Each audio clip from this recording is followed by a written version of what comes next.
Hello, আমার আজকের recipe আমের চাটনি, বিনা তেলেতে আমের চাটনি। তো ফার্স্টে আমার তো কাঁচা আম লাগবে। কাঁচা আমগুলোকে ভালো করে ধুয়ে নেব। এখানে আমি 1 কেজি আম নিয়েছি।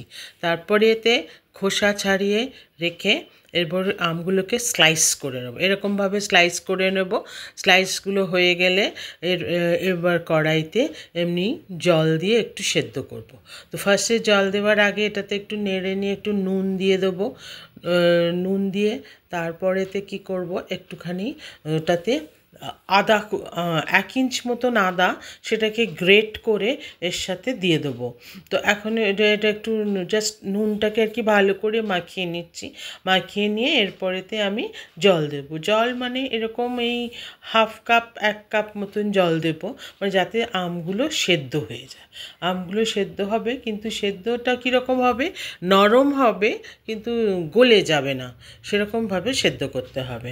এই যে আদাটা গ্রেট করে দিলে আদার একটা ভালো টেস্ট আসে, সেটা দিয়ে দিলাম। দিয়ে এবার ঢাকা দিয়ে সেদ্ধ করতে দেব। সেদ্ধ হয়ে এসছে, ফুটে এসছে, এরপর চিনি দেবো আজ।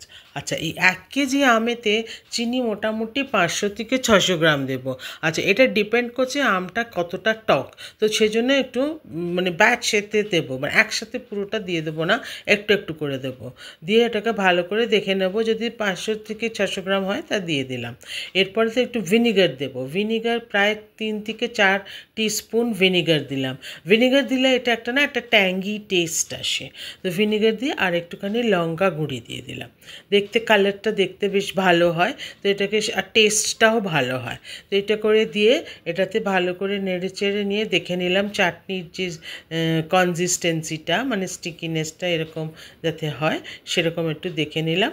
দিয়ে তারপরেতে ভাজা জিরে ভাজা গুঁড়ো মিক্স করে দিলাম। হয়ে গেল আমার আমের চাটনি রেডি। তো আমি আত্রি ফ্রম আত্রিস কিউজিন।